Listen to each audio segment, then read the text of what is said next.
Saya bilang penulis, itu diketawain Mbak, mungkin asing dan mungkin aneh anak kecil kalau bilang penulis gitu kan. Ada tokoh-tokoh yang kita anggap dia agamis gitu kan, terus kok dia jadi tersangka gitu. Kalau pelecehan pernah, pelecehan dulu banget. Jangan tinggalkan sholat, karena sholat itu kan tanha anil fahsya'i wal munkar gitulah. Yang berkuasa, yang halo Sobat Drilio. Nah, kali ini berbeda dari episode sebelumnya. Kalau podcast di sebelumnya itu kita mengulik tentang musisi dan musik-musik, dunia musik segitulah. Nah, kali ini aku bakal kedatangan tamu narasumber yang sungguh inspiratif kalau menurutku. Beliau adalah Mbak Muyas, penulis novel yang karyanya tuh sudah Masya Allah banget nih. Halo Mbak Muyas. Halo Mbak. Oke, gimana nih kabarnya Mbak? Alhamdulillah baik. Oke, jadi di sini nanti kita mau ngebahas tentang awal mula dulunya Mbak Muyas, terus mungkin hal-hal yang menarik dari karya-karya Mbak Muyas. Mungkin dari awal dulu nih, Mbak Muyas sendiri asalnya dari mana, terus sejak kapan memulai tertarik di dunia tulis? Aku asalnya Cirebon Mbak. Oh, aslinya Cirebon. Cirebon, cuman memang sejak SMA, sejak aliyah ya, saya di Jogja. Di Pondok Pesantren Krapyak Alimaksum, sampai kuliah juga di Jogja, menikah dan alhamdulillah ternyata jadi warga Ngayog Jakarta. Berarti kalau boleh tahu itu berarti udah berapa tahun total tinggal di Jogja? Jogja. Aku sejak 2003-2004. Itu SMA kelas 1 ya. Iya. Terus sampai sekarang. Oke, terus nih sejak kapan Mbak tertarik untuk menulis? Nulis sejak kecil sih Mbak. Sejak kecil itu udah punya cita-cita jadi penulis. Wow. suka nulis dear diary gitu kan ya? Bener-bener awalnya memang senang nulis diary gitu. Jadi sejak kecil mungkin berawal dari suka baca buku ya. Berawal dari suka baca buku-buku cerita yang dibeliin ibu gitu. Terus kayak berpikir asik ya punya tulisan terus dibaca orang gitu. Jadi pernah itu waktu masih SD kali, saya lupa kelas berapa, ada kan paman kan nanyain ke keponakan-ponakan cita-citanya jadi apa gitu. Basic keluarga kan banyak yang guru, ada yang polisi, ada yang dokter gitu ya. Jadi kebanyakan ya sepupu-sepupu saya itu jawabannya kalau nggak dokter, guru, polisi gitu kan. Ya template anak-anak zaman dulu lah ya kalau ditanya cita-cita. Saya bilang penulis, itu diketawain Mbak, mungkin asing dan mungkin aneh anak kecil kalau bilang penulis gitu kan. Tapi dari ketika paman ketawa itu, kok diketawain sih gitu kan? Kok diketawain, emang ada apa dengan penulis? Wah suka ngarang, ini mesti suka ngarang gitu. Jadi pikirannya mereka mungkin menulis itu suka berhayal gitu ya. Imajinasi gitu ya. Gitu. Terus, tapi dari situ membuat saya semakin tertantang mungkin ya, semakin ntar deh, tak buktikin deh nanti kalau gede jadi penulis gitu.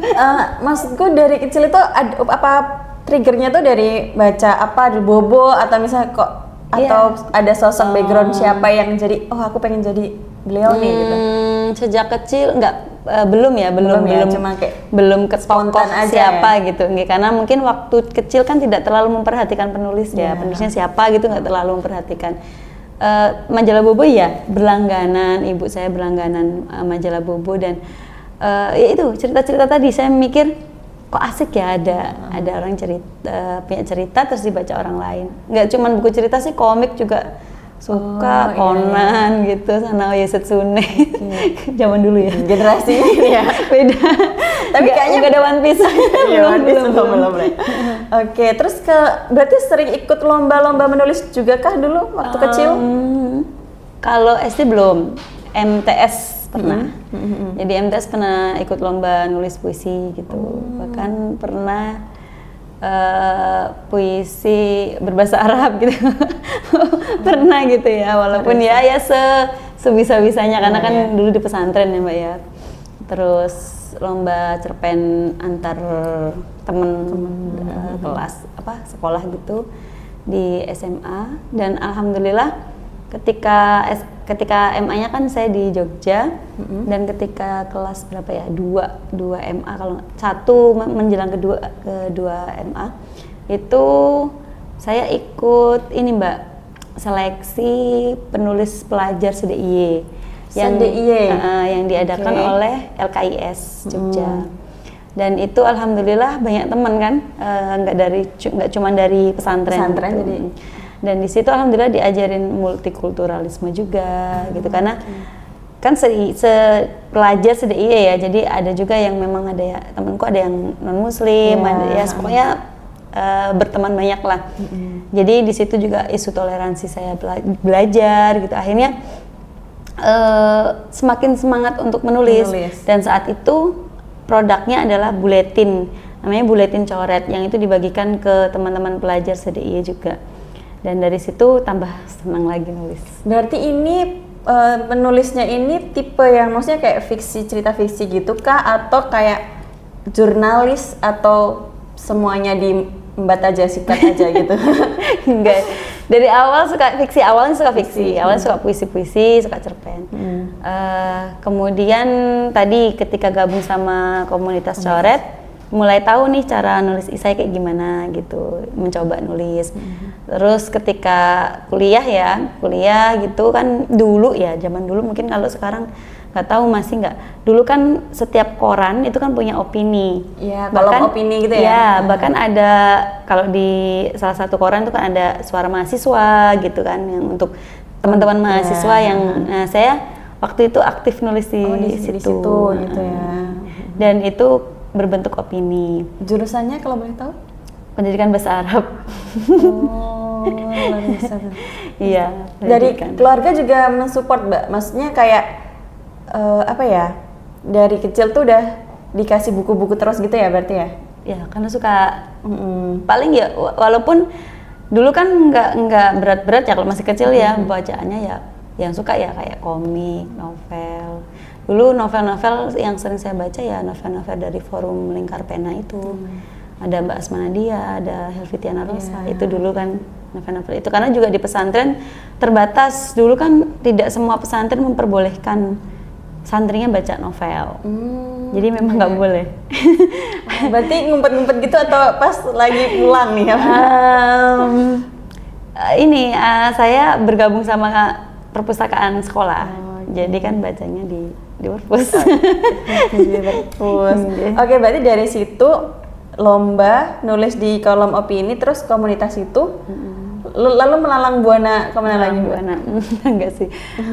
Ya intinya berproses dan saya seneng nulis, seneng berbagi, sharing gitu. Ketika kuliah opini, kebetulan ya alhamdulillah diridhoi juga sama Allah gitu ya, untuk nulis opini, diterima di beberapa media. Terus mulai tahun berapa ya Mbak, mulai media online marak ya. Ya saya juga ngirim ke beberapa media online juga, ya gitu. Terus nah kemudian mulai itu kan opini ya. Kayak rindu nulis fiksi ya, nulis cerpen. Di titik apa itu Mbak? Kayak apa ngerasa bosan aja nih? Bukan bosan, jadi kayak kangen gitu, nyoba aku bisa nggak ya nulis cerpen di koran juga gitu.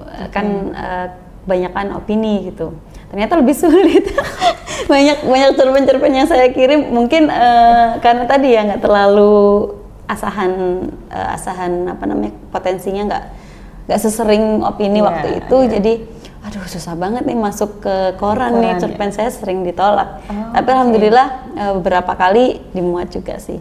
Tapi ternyata yang dimuat itu genre pesantren. Nah, cerpen yang latar belakangnya religi gitu ya. Ya, di latar belakang dari ceritanya itu ada unsur religinya. Gitu. Karya yang paling berkesan deh Mbak dari Mbak Muyasta sebelum ke buku. Sebelum ke buku. Berkesan semua sih Mbak, karena kan itu berproses terus menerus ya. Kalau misalnya sastra sastra ya cerpen, namanya judulnya Sarung Santri. Nah itu berkesan karena pertama kali cerpen yang jebol ke media cetak. Dan banyak yang suka. Kebetulan kan saya juga posting di Facebook atau apa saya lupa ya.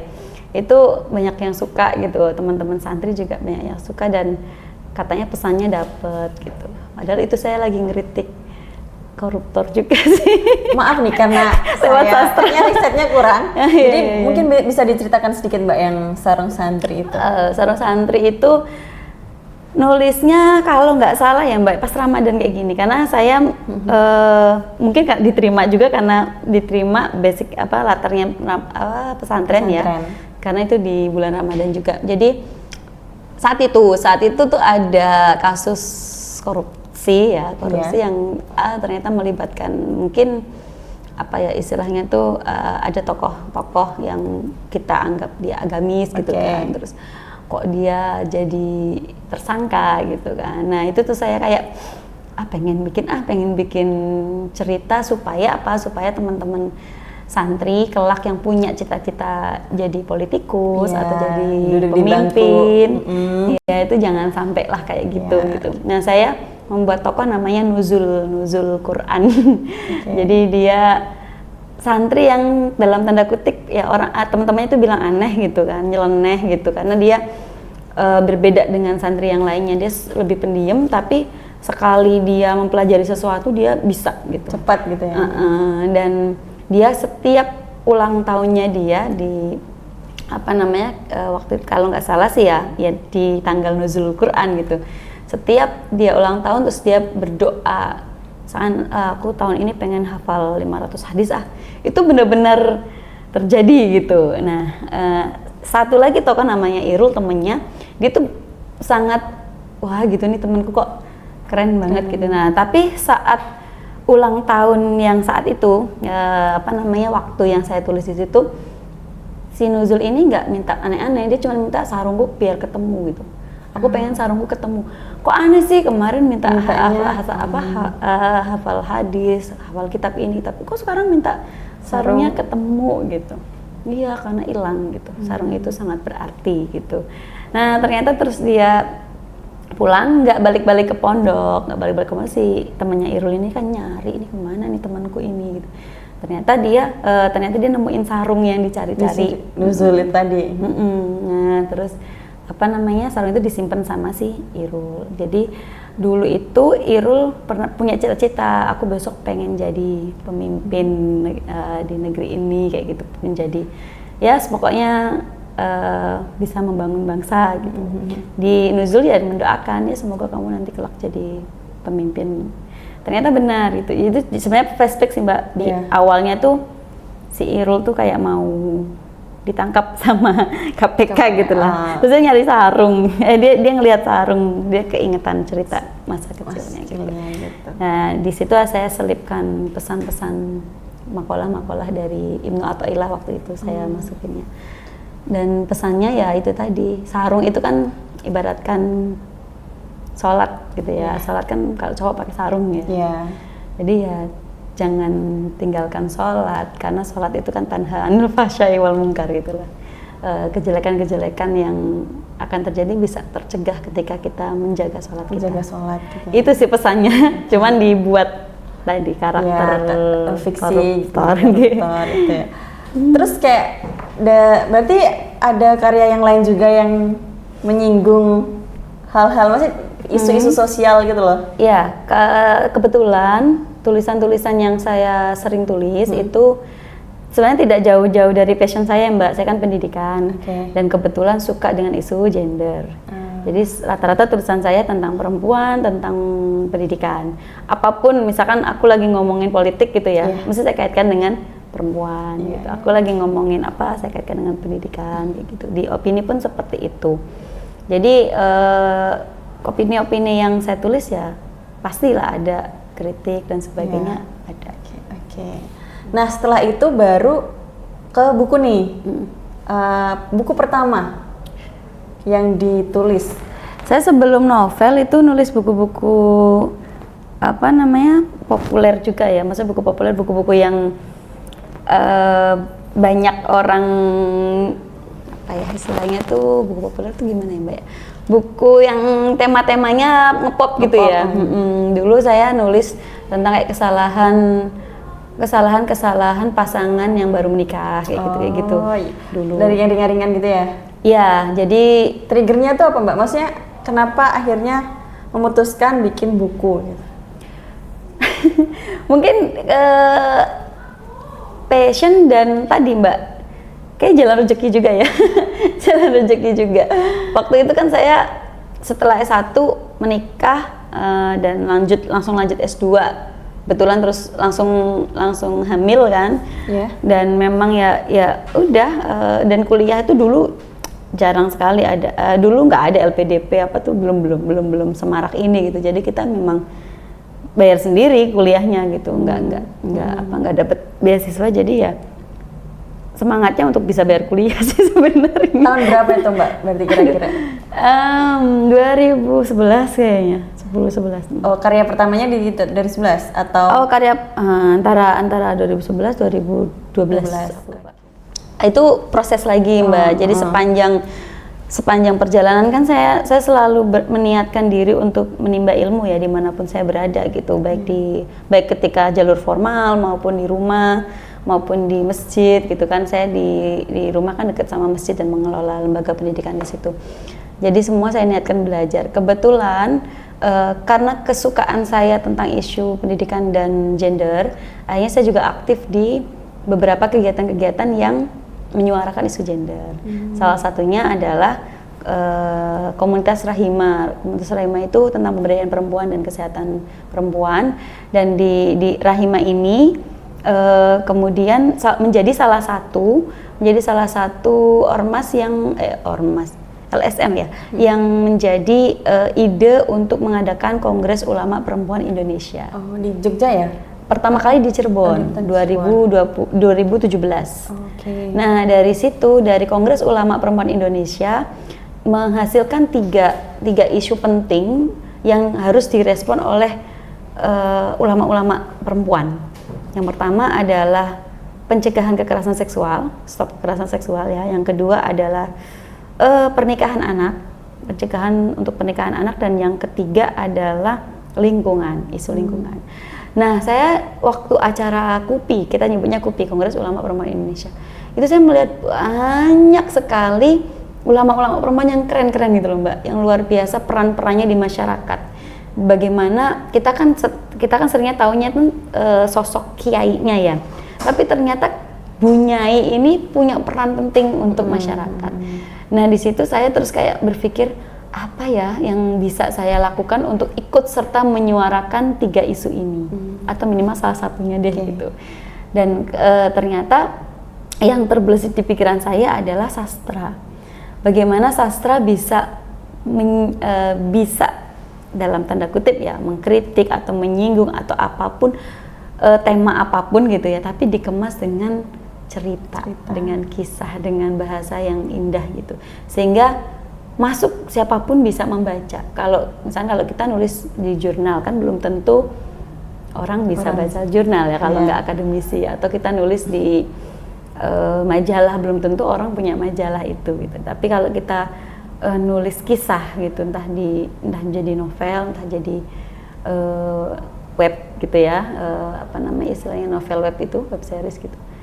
Itu kayaknya semua orang bisa membaca gitu. Bukan hanya akademis saja, ibu rumah tangga, remaja itu bisa membaca.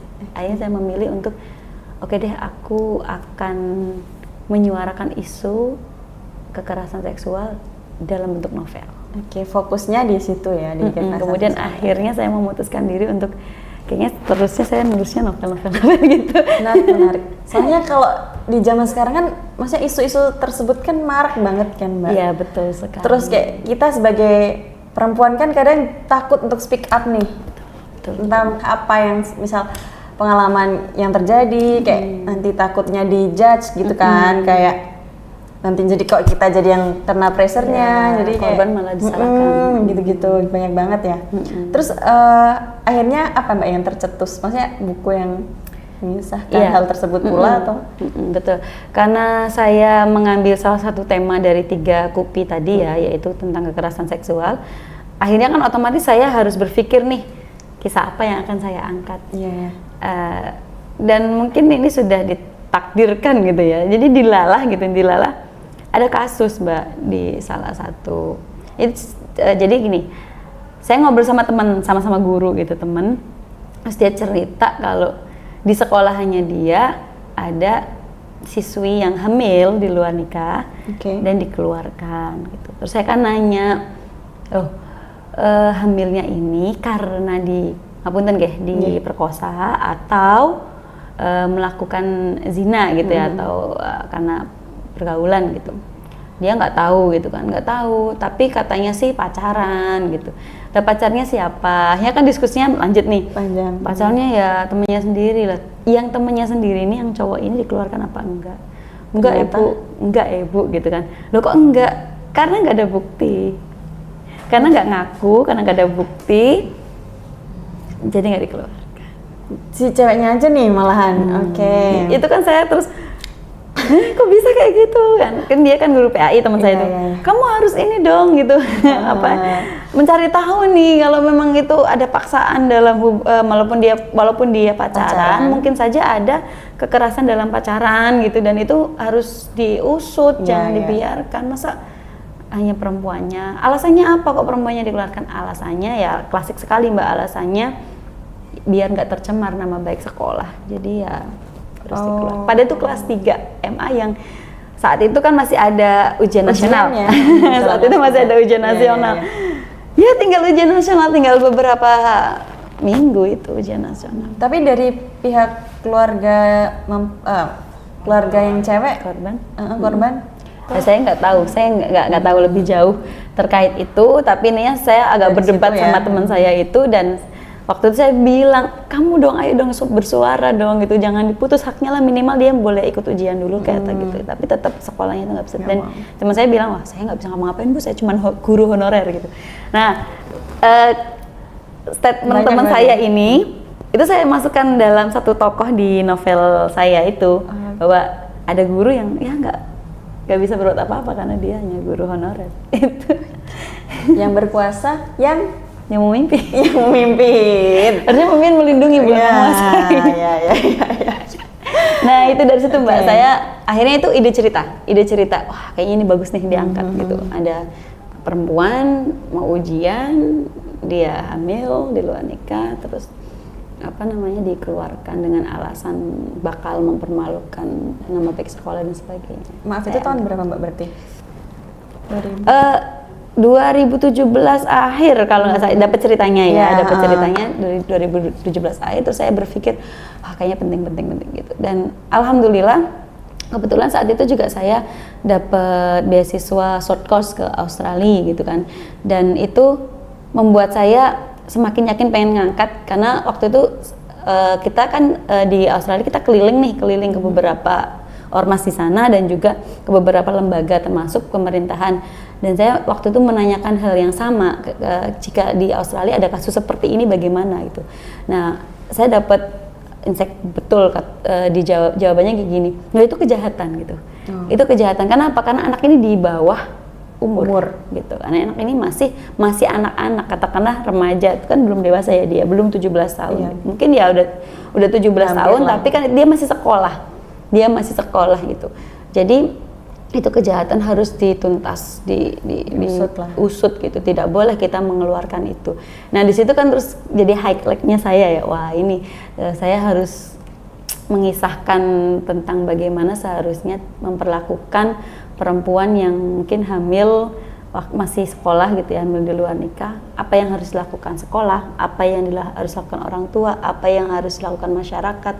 Saya kemas dalam bentuk novel yang berjudul Hilda.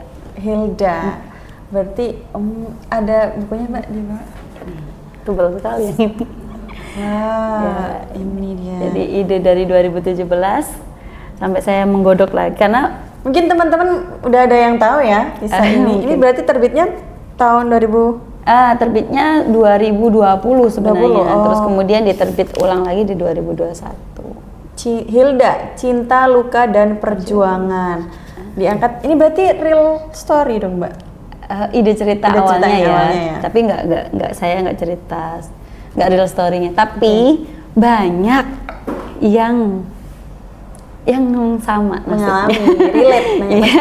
Banyak kasus-kasus di luar sana yang ya seperti kekerasan seksual lah, yang korban perempuannya yang ini.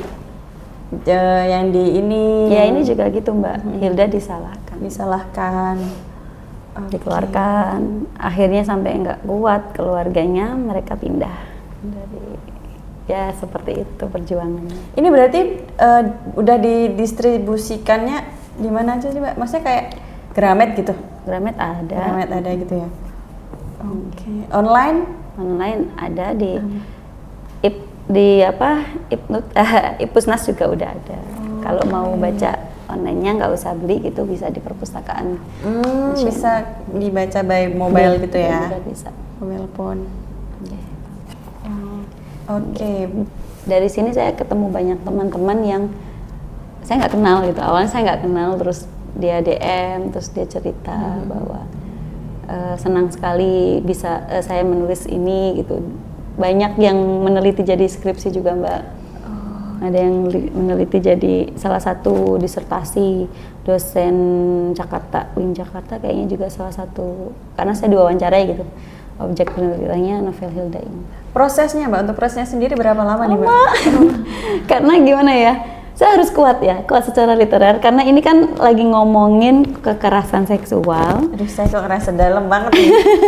Dan saya harus kuat secara basic agamanya, karena saya jelas saya bilang ya latar belakangnya. Kok kalau nulis sastra kok saya banyak diterima latar belakang pesantren atau agama gitu ya, ada latar belakang agamanya gitu, jadi memang harus kuat. Jadi ini awalnya ketika nulis di website Mbak, website organisasi saya. Jadi cerita bersambung awalnya, cerita bersambung. Dan di bab 1-2 itu pembacanya sedikit Mbak, karena mungkin karena saat itu lagi booming novel lain yang juga serinya bersambung gitu. Tapi saya selalu berpikir penulis ya tugasnya menulis gitu. Jadi ya nulis aja, pembaca baru tugasnya membaca gitu. Nanti pasti tulisan itu akan menemukan pembacanya sendiri gitu. Jadi kemudian akhirnya kenapa saya berpikir kenapa ya kok sedikit? Mungkin karena di awal-awal bab 1 bab 2 itu saya tuh ngomongin perbedaan zina sama perkosaan Mbak. Berat kan? Berat, jadi mungkin nggak langsung romance, nggak langsung cinta-cintaan gitu. Ya kalau orang kan banyak kan suka yang kayak langsung berhayal indah-indah gitu kan, atau gambarannya. kekecewaan gitu. Kayak Enggak, itu kita lagi ngomongin perdebatan perbedaan perkosaan sama zina, di mana kita sering rancu di situ. Kita mengatakan ya perkosaan itu ya zina juga, jadi perempuan ini dihukumin pezina juga, padahal kalau korban ya bukan pezina, yang pezinanya adalah pelakunya gitu loh. Nah itu saya pasti karena dialognya adalah perbedaan zina dan perkosaan, berarti pasti ada syariat di situ. Jadi makanya mendalami itu juga. Kemudian bagaimana saya harus tahu korban itu apa sih perasaannya, bagaimana sih survive-nya dia supaya bisa bangkit lagi. Nah itu kebetulan alhamdulillah saya punya teman-teman yang baik-baik, dan beliau-beliau ini juga berperan di beberapa tempat ya, ada yang di Komnas Perempuan, ada juga yang bekerja di lembaga kayak Rifka Anissa gitu, Mitra Wacana, itu yang memang pendampingan korban. Saya tanya ke mereka juga gitu. Terus kebetulan waktu di Australia satu apartemennya dengan Ibu Liz Markus, feminis. Jadi ada juga punya Nur Rofi'ah gitu. Jadi memang udah aku gali dulu bagaimana semakin mendukung lah ya maksudnya. Iya gitu, perlu pembuktian data, gitu. Tapi memang saya pikir saya harus melakukan observasi, harus melakukan tanya jawab kemana-mana gitu, sampai akhirnya ya beberapa teman yang dari Komnas itu kan cerita itu bagaimana korban itu sampai ada yang mau bunuh diri, sampai ada yang macam-macam gitu kan, dapat cerita itu. Wah, sampai kayak gitu. Apa saja dampaknya, apa saja perjuangannya bagaimana dan sebagainya. Korban biasanya keluarganya kayak gimana gitu. Biasanya kalau ke polisi kayak gimana. saya tanya semua gitu. Jadi sampai 2018 akhir saya baru bismillah nulis gitu. 2018 bismillah nulis, berproses, akhir apa pertengahan aku lupa lah. Yaitu website dulu awalnya di Cerita Bersambung. Kok gak ada yang baca ya?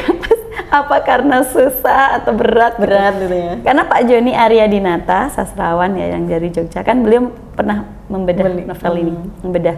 Dan beliau bilang, orang kalau nggak tahu isu gender, baca novel Moyas gitu ya, di bab 1 sampai di halaman 1 sampai 30-an tuh, kalau nggak suka isu itu bisa dilepas ini buku. Nggak menarik gitu katanya, nggak menarik katanya gitu. Tapi kalau dia sudah bisa melewati halaman itu, dia akan menemukan sesuatu gitu. Saya, oh gitu toh, pantesan di awal-awal nggak ada yang baca. Tapi kemudian lama-lama ada yang respon, ada yang kan saya kan kadang nulisnya nggak istiqomah, nggak seminggu sekali itu. Kadang kan ada kegiatan apa, akhirnya kan nulisnya agak lama. Terus yang DM, Mbak part ini kok belum muncul, itu udah seneng banget. Oh udah ditunggu-tunggu gitu ya? Ini ada yang nunggu gitu kan. Iya itu, akhirnya bisa selesai. Ketika selesai banyak yang mendukung untuk diterbitkan. Oke. Maaf Mbak sebelumnya, tapi apakah dari Mbak Mia sendiri punya pengalaman terkait isu ini? Secara apa? Jadi korban? Kalau pelecehan pernah. Pelecehan. Okay. Dulu banget kali ya, aku lupa. Kan di kerumunan kita nggak ngerti ya Mbak ya. Tiba-tiba ada yang Tempat umum? Tempat umum gitu kan, tiba-tiba ada yang di belakang kita kok kayak nempel-nempel gitu ya. Nah itu kan pelecehan, bentuk pelecehan. Ketika dilihat ternyata ada bapak-bapak di belakang saya, kan kaget banget itu. Itu maaf usia masih kuliah kayaknya. Jadi kan terus nge-freeze ya Mbak ya, kadang kan kita nge-freeze ya. Kayak kita mau bingung gitu kan, ngapain. Mau ngapain gitu. Bukannya kita nge-freeze itu kita menikmati Bu, kan itu bentuk kalau kata teman saya yang psikolog itu bentuk perlawanan sebenarnya. Gitu. Kayak kita mau ngeberontak nggak ada bukti. Kayak itu sulitnya di sini perkosaan kadang gitu. Nggak ada bukti. Terus di perkosaan itu ya kadang kan dilakukannya di ruang yang tertutup, yang tidak tahu orang. Gitu. Kadang dibuat tidak sadar korbannya. Iya. Itu sulit sekali membuktikan. Gitu. Nah terus kalau sekarang kan berarti kesibukannya ngapain nih Mbak? Masih nulis novel ini, yang keempat. Oh berarti total sekarang ada berapa? 3. Jadi aku habis nulis novel ini, aku nulis novel Cinta Dalam Mimpi. Ini kan Mimpi. aku nulisnya sambil aku hamil Mbak. Aku aku sedang hamil, melahirkan. Nifas aku nulis yang ini. Sungguh produktif ya Mbak Mia ini, Masya Allah. Produktif secara biologis. Karena anak saya ada 3 Mbak. Oh udah 3 ya sekarang ya? Wah tapi masih emang suka banget ya, cinta nulis banget. Oke. Ini ketika Nifas ini saya nulis ini, cepat kalau ini saya nulisnya. Dan ini juga teman-teman sih. Ini juga dari real story maksudnya?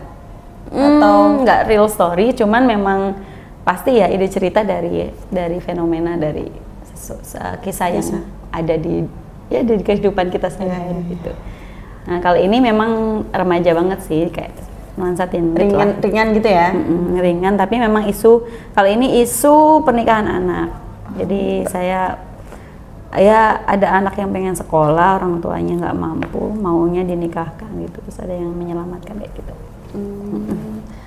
Menarik. Nah ini gantung, masih yang ini gantung. Endingnya sebenarnya bukan gantung sih, aslinya sih nggak gantung-gantung banget, cuman memang ada tokoh yang di sini, ada 2 tokoh ya, Gus Sauki sama Nabil. Enggak apa-apa nih Mbak, diceritain nih Mbak. Ini sedikit aja sih, sama Farah. Kalian baca aja, cari di mana Mbak? Di ini ya? Di Ibnusnas ada, di Gramedia. Cinta Dalam Mimpi. Nah, ada salah satu tokohnya, saya nggak nyebut aja tokohnya ya. Ada salah satu tokohnya tuh yang nggak jadi dapet yang perempuan ini gitu, padahal dulunya yang memperjuangkan gitu. Dapet, akhirnya tim yang nggak dapet ini. Padahal gimana nasibnya ini kok malah nggak ini gitu. Nah akhirnya karena banyak yang dukung ya, akhirnya saya bikin sequelnya. Ini baru saja terbit ini Hana Shauki. Di sini lebih lengkap hektik ya? lagi, lebih greget lagi karena ada isu apa ya? Hampir poligami kali ya. Ada isu dia Hana ini mencintai laki-laki yang sudah menikah gitu. Tapi Aduh, dia bukan pelakor. Serem banget. Dia bukan pelakor. ya. Tapi Oke. dia bukan pelakor. Mengagumi kali ya. Mencintai. Oh, mencintai. Oke, saya mau Mencintai. meluruskan ternyata memang tidak lurus. Terus Iya, nah yang gue Shoki ini yang apa namanya dengan peristiwa yang tidak terduga gitu, baca aja lah, peristiwa tidak terduga, dia ini mau dijodohkan sama si Hana. Tapi ternyata terus aku baru tahu loh bahwa Hananya masih mencintai orang lain gitu. Apa yang harus dilakukan ya? Nah, ini lumayan walaupun tipis ya, nggak setebal Hilda, tapi ini kompleks ya. jadi ada sisi istri, sisi suami, sisi calon suami, sisi calon mertua. Wah, Kita kan pengen dapat mertua yang baik ya Mbak ya. Iya, iya, Gitu. iyalah Mbak, pasti. Itu ada di sini dan ini insya Allah udah mau. Nah, bagi waktunya tuh gimana Mbak? Bagi waktu. Anak 3 nulis, Nah. belum kayak maksudnya ngurus rumah atau segala macam, Iya. atau apa masih kuliah juga nih? Udah enggak, belum. Semoga Belum ya? ada Oke. kesempatan untuk lanjut doktoral. Amin. Gimana Mbak bagi waktunya? Seringnya kalau sekarang kan anak saya yang kecil itu udah PAUD ya, ada kelompok bermain. Yang nomor 2 udah SD, yang nomor 3 udah MTS tapi dia udah di pesantren. Jadi ada jeda ketika anak sekolah tuh. Itu aku biasanya pakai itu untuk nulis. Atau malam. Atau malam kalau lagi nggak capek, malamnya pasti aku sempatkan untuk menulis. Ada punya keinginan kayak disodorin ke sutradara nggak Mbak buku ini? Ini alhamdulillah ya, doakan. Ini insya Allah akan diproduksi menjadi layar lebar. Amin. Amin. Spill Mbak, maksudnya siapa? Ya rahasia. Belum ya. Boleh. Nantikan saja ya Sobri. Nantikan saja. Gimana Mbak perasaannya Mbak? Seneng ya, jelas karena diapresiasi oleh produser gitu ya untuk diangkat ke layar lebar. Pasti ada kekhawatiran dan ada senang, ada khawatir juga. Senangnya karena semoga bisa lebih banyak lagi manfaat yang bisa diambil dari karya saya gitu. Dengan wujud visual mungkin banyak lagi yang lebih mengerti, memahami tentang isu-isu kesetaraan gitu. Tapi juga khawatirnya kadang kan tema-tema seperti itu riskan ya. Nah, takutnya ya apalah gitu kan. Kadang banyak yang tidak sesuai dengan apa yang beda persepsi gitulah, ya. Tapi beliau punya komitmen, si PH saya punya komitmen untuk bismillah gitu, kita akan sesuai dengan ini novelnya. Sebenarnya ini juga iya Mbak. Yang Hilda? Iya. Terus juga. Tapi tahun ini, tahun depan? Oh, belum. Kita masih rahasia semua. Okay. masih belum tahu aja betul kapannya ya. Tapi insya Allah kalau memang itu jalan di mana syiar yang saya sampaikan dalam novel lebih luas lagi ya, insya Allah dalam waktu dekat, insya Allah. Tapi nggak tahu kapannya. Kita tunggu saja karya terbaik Mbak Muyas. Amin. Keinginan yang belum dicapai apa Mbak? Nargetin gitu nggak sih Mbak? Iya. Pengennya tuh ya minimal 1 tahun 1 novel gitu, minimal pengennya minimal itu. Tapi memang saya pernah jeda setelah nulis ini kan, agak jeda 1 tahun ya, nggak lama gitu, baru lanjut sequelnya gitu. Cuman memang ternyata bikin saya ketagihan nulis karena itu tadi Mbak, manfaat yang didapat oleh teman-teman yang baca itu kok efeknya luar biasa gitu ya. Suara tentang kekerasan itu kan sudah dilakukan Nabi sejak dulu ya, udah Nabi selalu membawa syiar dakwah itu dengan penuh kasih sayang, tapi kekerasan sampai sekarang masih banyak terjadi. Nah, saya meniatkan untuk menulis novel-novel yang pokoknya mengajak pembaca untuk tidak menjadi korban, apalagi pelaku kekerasan, baik kekerasan fisik, bullying, perundungan, maupun kekerasan seksual. Gitu. Jadi novel keempat ini juga hampir sama, nanti temanya tentang itu tapi beda. Udah mulai garap ya berarti ya? Sudah Mbak. Dan saya mengangkat isu difabel di situ. Tokohnya tuli ya. Jadi sekarang saya belajar bahasa isyarat. Menarik, Karena karena saya tidak mungkin menulis sesuatu yang saya nggak tahu budayanya gitu kan. Iya, pasti kan harus ada risetnya juga ya. Sama seperti yang Ya, saya sebelum-sebelumnya. Oke. Mungkin terakhir Mbak, pesan-pesan buat para perempuan atau anak muda zaman sekarang nih. Seperti apa? Ya, teman-teman perempuan berdayalah sejak dari pikiran. Gali potensi dirimu, temukan hal yang hebat dalam dirimu. Karena sebenarnya permata itu tidak jauh-jauh dan tidak kemana-mana. Ada pada dirimu sendiri, tinggal kamu asah, gali, maka permata itu akan terang benderang, cahayanya sampai ke orang lain. Oke, terima kasih Mbak Muya sudah mampir di podcast kami. Semoga karya-karyanya sukses. Amin, amin. Dan tetap berkarya dan bermanfaat bagi orang lain. Amin. Terima kasih. Bye-bye, Sabri.